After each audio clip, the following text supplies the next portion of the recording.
Ọlọ́run ní òkè ọ̀run, ẹni tó ní àlàáfíà tí ènìyàn lò àti oore ọ̀fẹ́ fún wa ní ọdún yìí láti la ọdún náà já pẹ̀lú ògbólógbòó rẹ̀. Ohun kan ni mo fẹ́ ká mọ̀ báyìí. Mo fẹ́ ká kọrin níbi tá a bá ti ń gbọ́ wa, bóyá wà ní ìṣòro kan tàbí o rò pé kò lè kọjá. Ìran ni àti ìgbóhùn rẹ̀ wípé irọ́ ńlá lógun ayé mi pa o, èké ni Sátánì sẹ́, torí pé kò máa sógun tí kò lẹ́rọ̀ níwájú Olúwa. Irọ́ ńlá lógun ayé mi pa o, èké ni Sátánì sẹ́, torí pé kò máa sógun tí kò lẹ́rọ̀ níwájú Olúwa. Orúkọ Jésù, ẹni mímọ́ sọ́lá dúpẹ́ lọ́wọ́ rẹ̀ lórí gbogbo ọkàn ní àgbáyé, gbogbo ẹni tó la ikú kọjá tí kò pa, gbogbo ẹni tó la àrùn kọjá tí àrùn ò gbédè, gbogbo ẹni tó la ipa àìsàn kọjá tí kò ti bẹ̀ gba ọ̀run lọ. A dúpẹ́ lọ́pọ̀lọpọ̀ nítorí pé ọ̀pọ̀ òjò ló ti rọ̀ tí ilẹ̀ ti fi mu. Orí ọ̀fẹ́ ni a rí gbà láti bọ́ lọ́wọ́ ikú àjọkú. A fògo fún ọ, fún gbogbo ẹ̀dá alààyè, nítorí alààyè ni ọ̀la wà fún.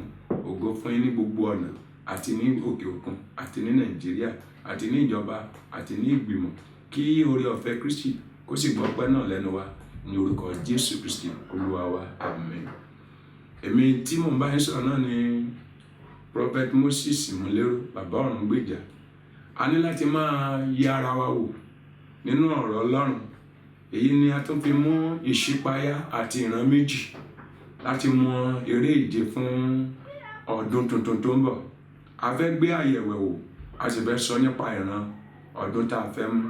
Náà àyẹ̀wò, ọ̀pọ̀lọpọ̀ lónìí ló ń béèrè ìran lọ́wọ́ wòlíì tàbí nínú àdúrà rẹ̀, ṣùgbọ́n tí kò mọ̀ pé òun nídìí àyẹ̀wò ọkàn tó fẹ́ fi béèrè ìran. Ìdí ẹni a lè ṣaláìṣe àyẹ̀wò ká tó sọ̀rọ̀ lórí ìran. Àyẹ̀wò ó jẹ́ ohun tí ènìyàn ń wádìí. Ìran ó jẹ́ ohun tó gbé májẹ̀mú dání. Láìsí àyẹ̀wò, a kò lè mọ ohun tá a ti parí tàbí ohun tó kù díẹ̀. Ìyàtọ̀ wà nínú àyẹ̀wò àti ìran. Náà Ọlọ́run ti pa ọmọ báyìí o. Ó ti la àìsàn kọjá lọ́dún yìí.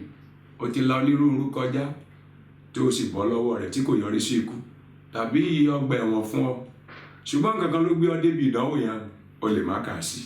Ìyẹn ni a ṣe fẹ́ ṣe àyẹ̀wò.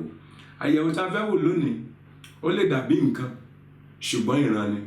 Àti láti rán àwa tá a mọ̀ pé lẹ́yìn tá a bá fi ayé sílẹ̀, ìjọba Ọlọ́run wà ń bẹ̀. Ọ̀run àpáàdì náà sì wà ń bẹ̀, tó jẹ́ pé ibẹ̀ ni eré ìje olúkúlùkù yóò parí sí. Ọ̀nà méjì náà ni. Eré ìje tẹlòmíì yóò parí sí ọ̀dọ̀ káàbọ̀ ọmọ ọ̀dọ̀ rere. Eré ìje ẹlòmíì yóò sì parí sí kúrò lọ́dọ̀ mi oníṣẹ́ ẹ̀ṣẹ̀. Gbogbo àwọn ọ̀rọ̀ méjèèjì yìí kì í ṣe kèfèrí ló ń bá wí o. Àwa tá a pera wa ní Kristẹni ni mo ṣe fẹ́ yẹ nǹkan kan wò fún wa. A pè ní igi gọ́gù. Igi gọ́gù.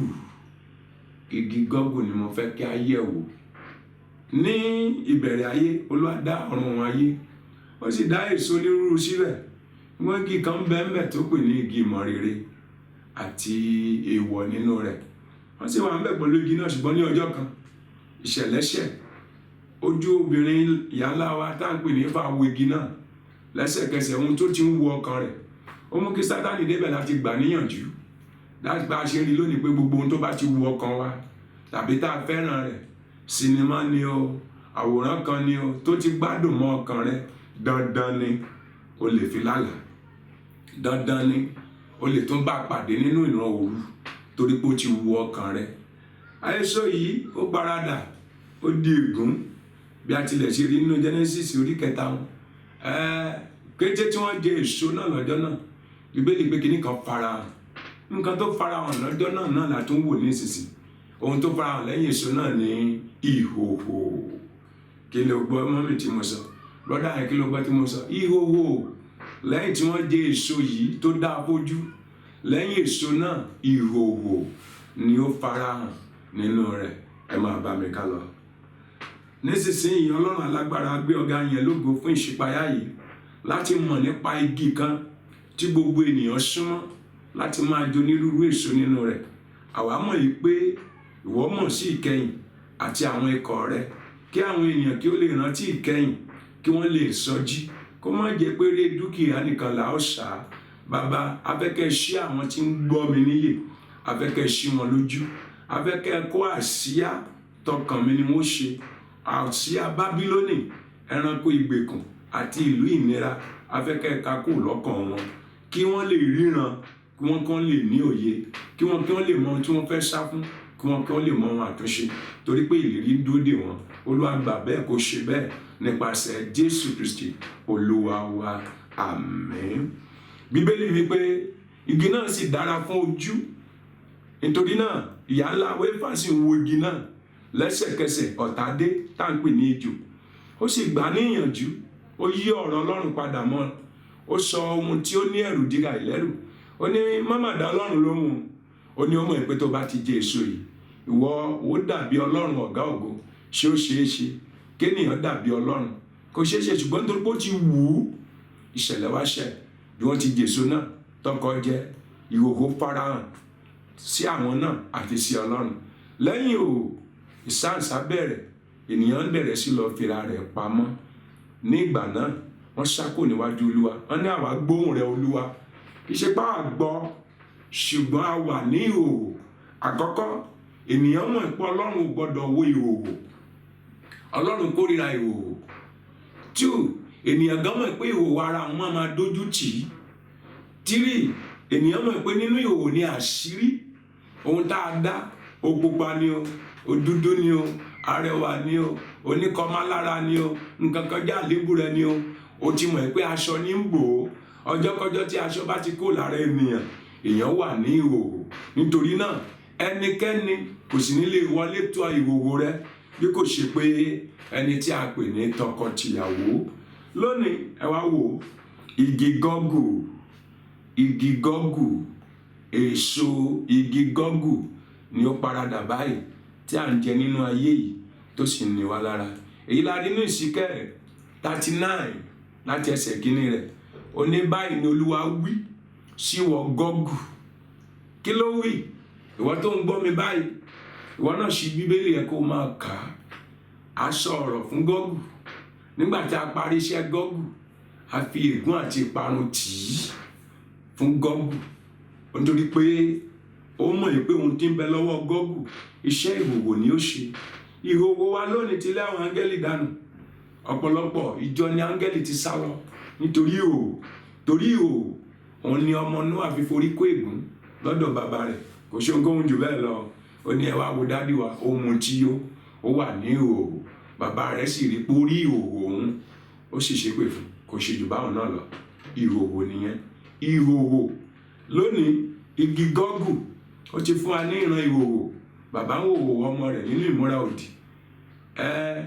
Ọmọ hòhò bàbá ẹ̀ náà tàbí ìyá rẹ̀, ọmọkùnrin a máa hòhò ọmọ ìyá rẹ̀ nínú ìmúra òdì, nítorí pé wọ́n ń jẹ èso gọ́gù.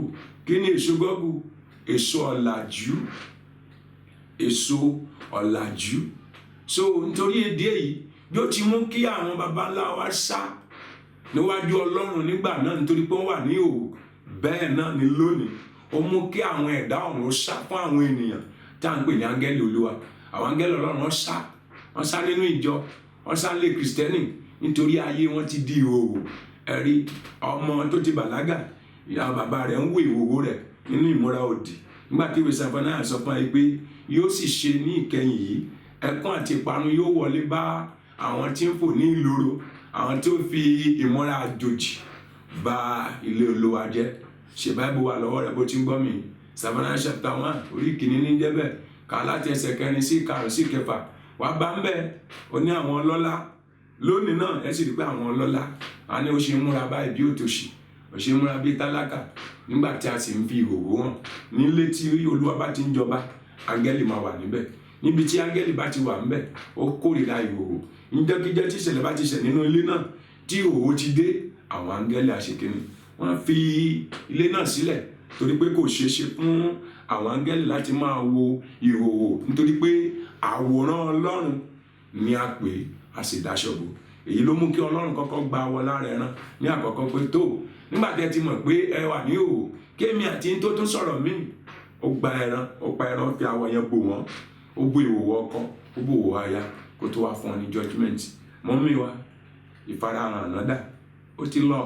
nítorí pé o ti wò ní ìgbàlódé, o ti wọnú style gọ́gù lọ, o ti wò ó raṣọ ọ̀pá mẹ́fà, o gé òpè kan ní bonnet, ẹ̀rí ìṣúra àjàrà obìnrin kò tiẹ̀ níyì mọ́, ẹ̀rí àwọn ní kọ́mẹ́dì, àwọn ní tíátà, orí Albert oríṣiríṣi, ẹni tẹ́ ò mọ̀ rí, tẹ́ bá ti wẹ̀ tí mo ohun tó wọ̀n nínú ayé rẹ̀, ẹ ti wo ibi tí ọmú rẹ̀ ti wà, ẹlòmíà ya kàtọ́ síbi tí kò yẹ kí wọ́n rí ìhòòhò ènìyàn, ó jẹ́ ohun tí ń lé Ọlọ́run sá. Torí náà èyí ni kí àwa táwa níjọ Ọlọ́run lónìí ká mọ̀ pé ohun tí ìkẹyìn ń sọ òun náà láti bà wá jẹ́ níwájú Ọlọ́run kí ìpè ó tó dún. Mo gbàdúrà yìí pé lórúkọ Jésù yóò dára fún wa. To be continue. Ẹ jẹ́ gbàdúrà orúkọ Jésù. Ọlọ́run agbára dúpẹ́ lọ́wọ́ rẹ pé ó mú àwọn àṣírí ohun tó mú kí áńgẹ́lì ó sá fún ìjọ wa, tó mú kí áńgẹ́lì sá fáwa náà. Ohun tí ẹ ò fẹ́ ká mọ̀ ẹ ò ní gbé pamọ́ fún wa, nítorí pé ohun tí ó bá wà ní ìpamọ́ ènìyàn kò ní rí, ṣùgbọ́n ti wí pé ẹ̀mí mímọ́ yóò máa fi àṣírí ohun ìjìnlẹ̀ hàn fún wa. Ohunkóhun tí ò jẹ́ ká rí ìfarahàn bíi ti tẹ́lẹ̀ mọ́ nínú iṣẹ́ wa, nínú òwò wa, torí tí ìjàmbá bá pani lójijì yóò fi ìdánwò aláìṣẹ̀ rẹ̀ rìn, torí a fi ayé lé àwọn èèyàn búburú lọ́wọ́. Gbogbo àwọn ìbòjú níwájú àwa Kírísítẹ́nì lórúkọ Jésù Olúwa ká kó, Olúwa ṣàánú fún alọ́dún tá a fẹ́ wọ̀ yìí kí a lè rí àánú gbà ní orúkọ Jésù Kristi Olúwa wa. Àmín.